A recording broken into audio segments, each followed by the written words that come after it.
I wear my sunglasses at night and I can't play other people's music because I'll get a copyright infringement. All right, let's find our way down to the beach.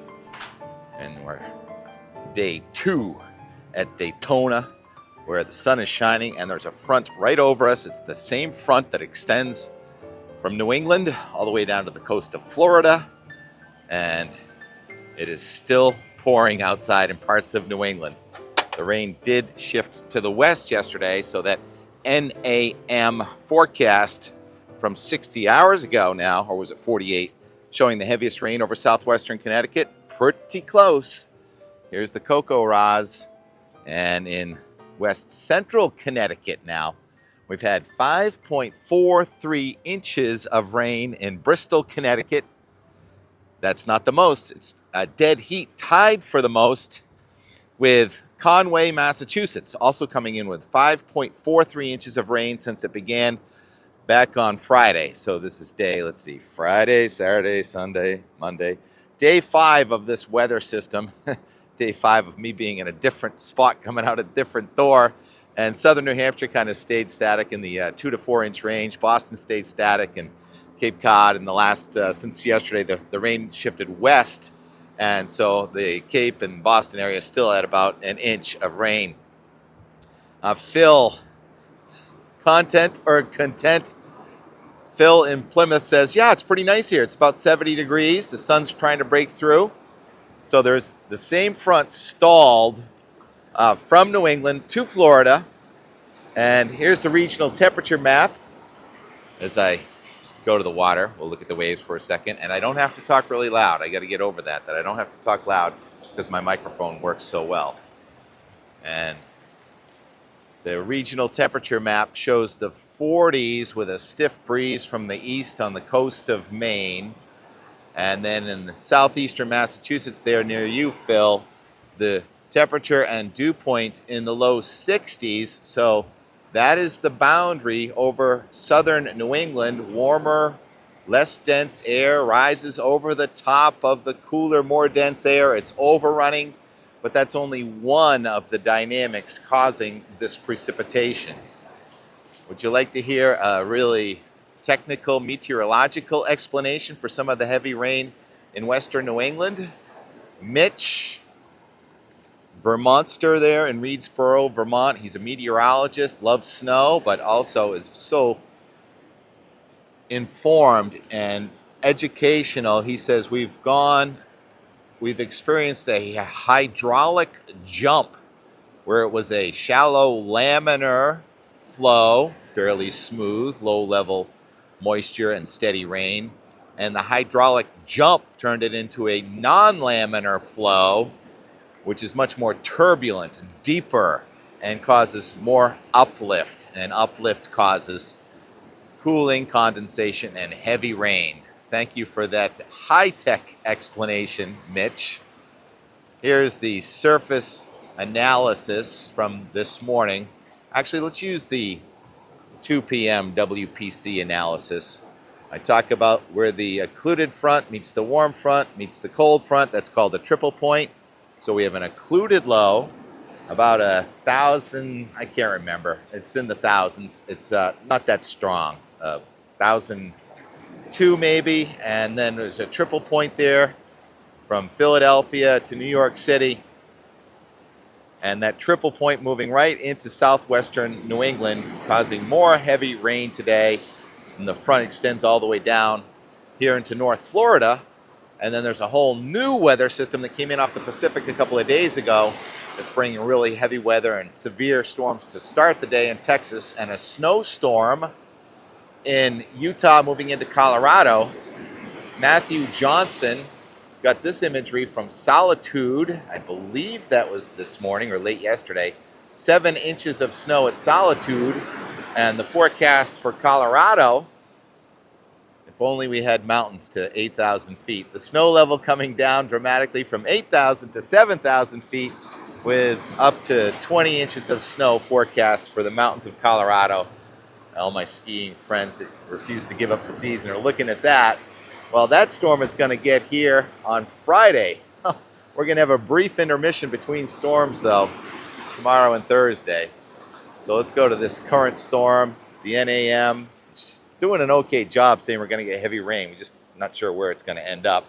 It's showing a low pressure system, upper low and surface low in western New York, only gradually pushing to the east and actually weakening.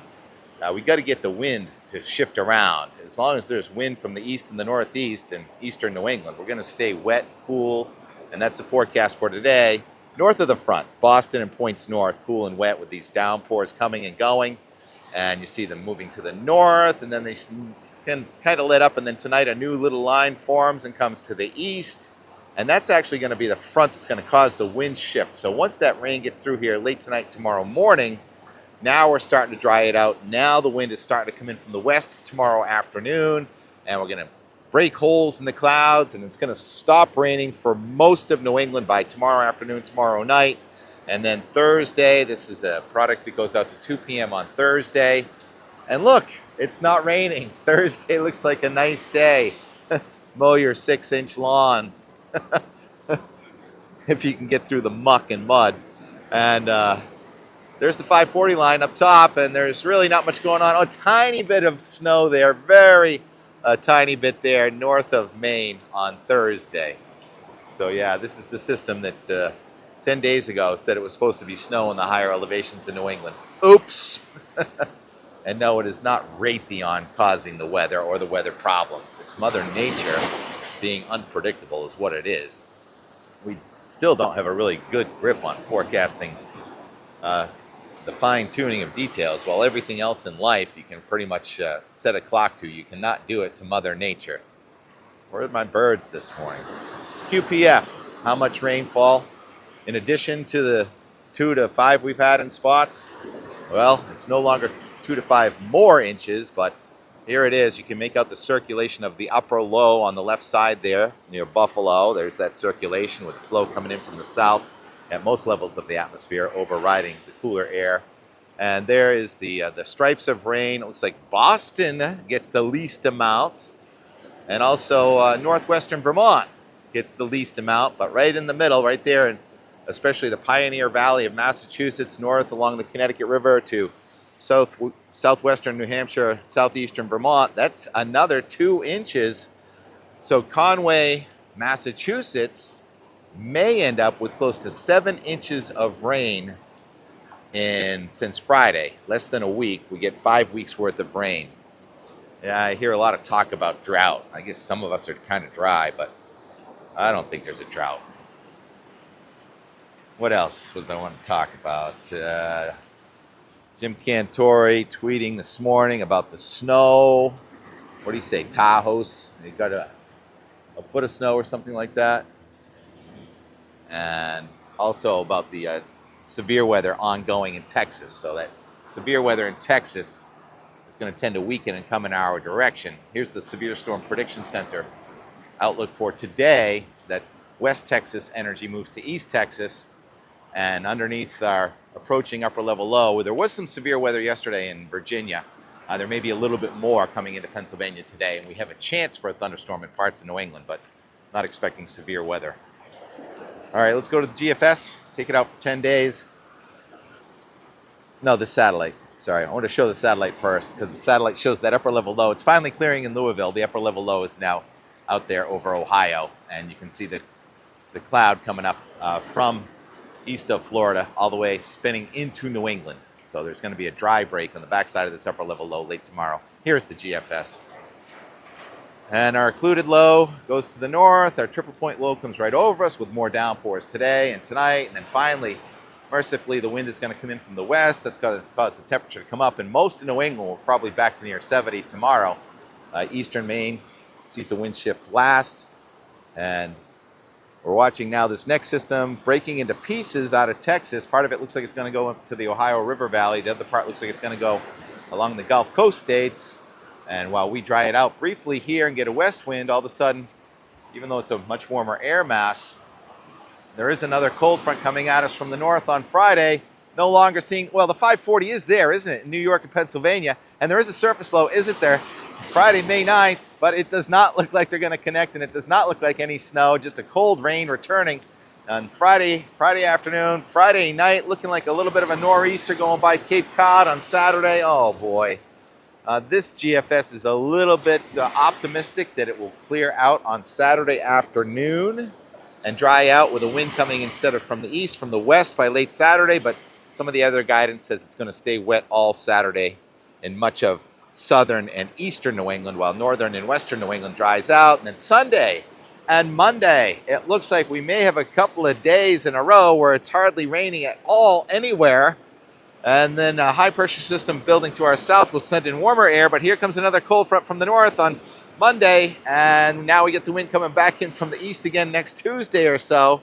And there's a system coming back from the south, but it looks like we're going to be in between the two of those initially until about next Wednesday. Now we're getting out to Thursday. Look at that front coming down from the north on May 15th.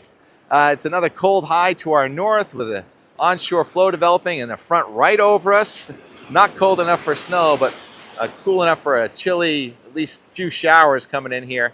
Now this is out to Thursday, May 15th. That's day 10. Almost useless, but you get the big picture. It's often somewhat similar. The front may be south of us, the front may be north of us. We see the 582 thickness across the central plains. That means 90s, perhaps record warm. And it's snowing again in Montana in 10 days, if this is correct, and I kind of believe it is. And New England, we're right on the line. And it looks like a quieter week next week, but weather is unpredictable. I need to slow down my pace here.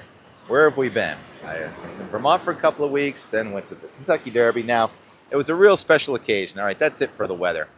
And I'm so upset that I got that image wrong on my wall. Thank you, MT Hitch, for pointing out. That's Greg freaking Allman. Oh, I know. I made a mistake. They put Stevie Ray Vaughan on the door. And so why we came here? Well, who doesn't want to come to Daytona Beach? I mean, it was beautiful watching the weather yesterday. We had the storms form off to our south. We're probably going to see those billowing cumulus clouds again today. But it was really a special occasion. See, I met a young man named Max in summer of 2013. He came to the Blue Hill Observatory Launch Your Weather Career program we started. I think that might have been the second year we had the program. And Max was 10. He was the youngest student ever to attend. And Max, at the age 10, already had 8 years experience doing weather in front of the television. As soon as he was old enough to walk and talk, he started doing the weather. I said, Max, what was that? He said, well, I was kind of afraid of the sky a little bit. And I said, yeah, me too. That's what got me into the weather. Well, when you fear something and you're logical and you want to get educated, you learn about it and you become passionate about it. And so by the age of 10, Max already passionate about it. And then yesterday, he graduated with his bachelor's degree, Bachelor in Science in Meteorology at Embry-Riddle Aviation School, Aeronautics and Aviation, where most of the graduates, where the graduation was held just a couple miles south of here. And Steve Verrazano, also a graduate about 40 years ago, so similar age, gave a really inspiring speech. He started a business selling jets. And he said there were so many complications, but you just have a vision and you push forward and you surround yourself with great people. And it may look like you're down, but then you come back up. And he inspired everybody in the room, including all of us that graduated 40 years ago. And it was such an honor for me to be in the room watching Max accept his diploma. Now, what are you going to do in the future, Max? Well, Max already started his business. It's called Max Velocity on YouTube. He's got his own channel, and Max has 1.2 million subscribers. Max gets more views in 1 hour than I get in a year. Am I going to be envious? Am I going to be jealous? Perhaps a tiny bit, but I'm mostly just proud and honored that I played a role, a tiny role. I mean, it seemed like destiny was all set, but the family welcomed me in yesterday and my wife, and we really enjoyed it. And where are they now? Well, they were right up the beach in that direction, and there was lightning going off behind us while that was happening. So that's why we're in Daytona. I said it was going to be a surprise, and it's no surprise to me how successful you are, Max. And thank you for the hat, and I feel blessed that I get to share part of your world, and hopefully we continue to have a future together as friends and perhaps colleagues. We'll see how that goes. So the Enmore yesterday, starting off here at the Hard Rock, watching the clouds billow, going up to the graduation, and then seeing him accept his degree and having some time with him last night. And Dad and Mom put together this great slideshow with greetings from Danielle and Harvey and Tim and Jim. Jim Cantore even sent a greeting. So I'll try and make it as quick as I can.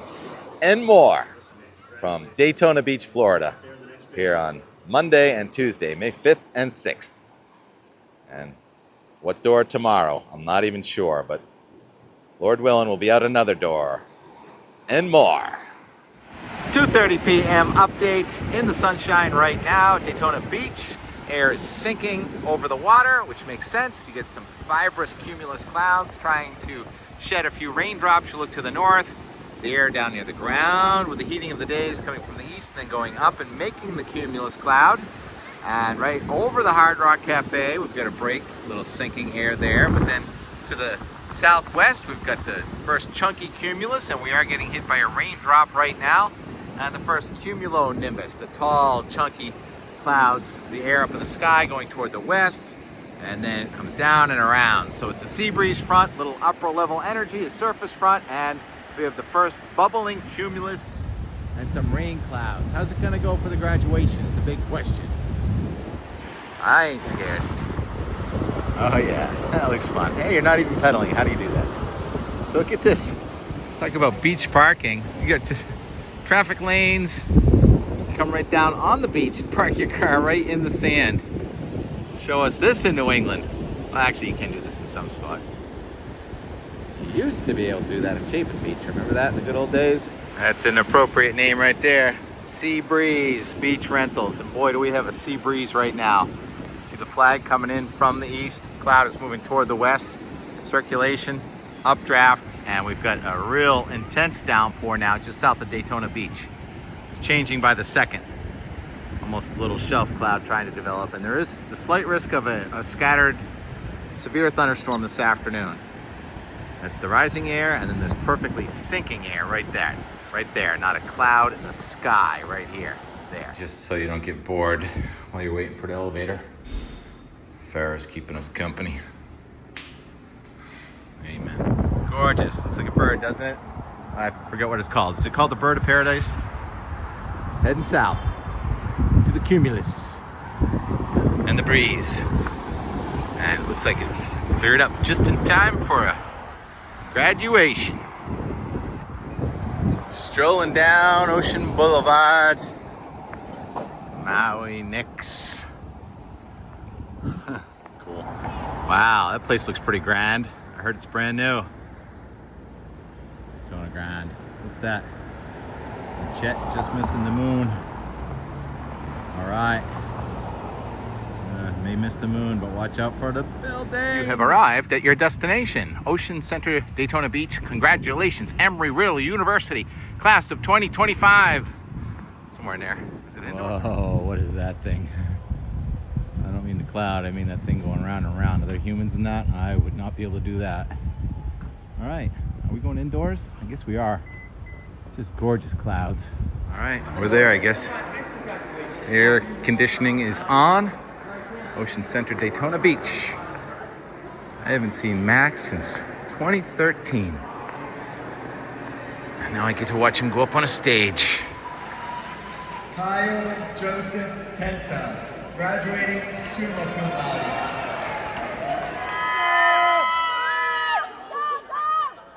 Lucas Abraham, graduating magna cum laude. Frederick.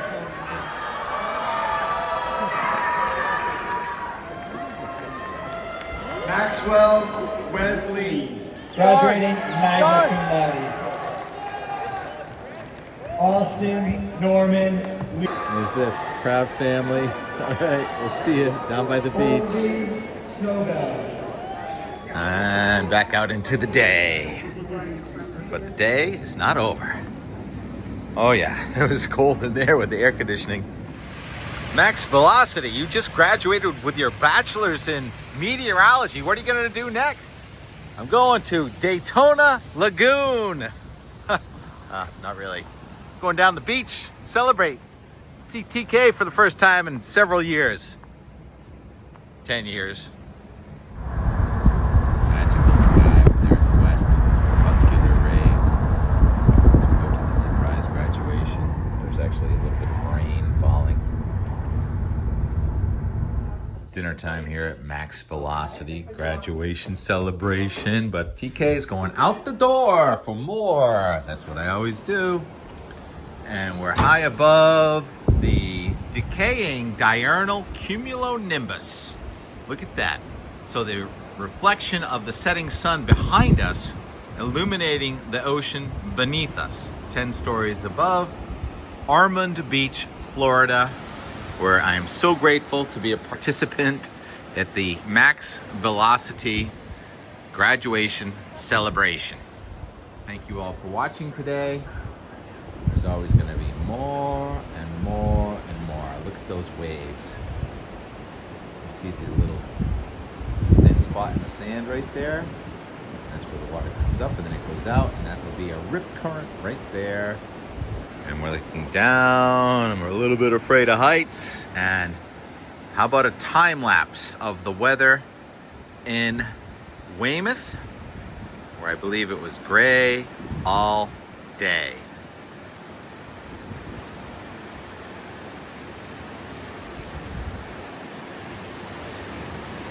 Wind from the northeast, occasional rain.